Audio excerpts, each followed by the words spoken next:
وإن آيات الكتاب الحكيم لتذكر بأن الاستمساك بدين الله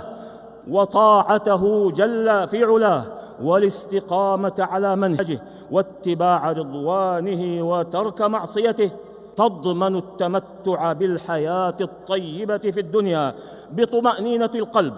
بطمأنينة القلب وسكون النفس، كما قال عز اسمه: من عمل صالحا من ذكر أو أنثى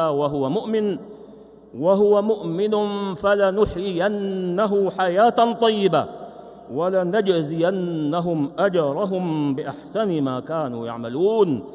وفي الإحسان إلى الخلق يا عباد الله في كل دروب الإحسان بنفعهم بكل ما يمكن نفعهم به من مال وجاه وتعليم علم نافع وأمر بمعروف ونهي عن منكر وصلة وصدقة وغيرها. في ذلك تأثير عجيب في شرح الصدر وسرور النفس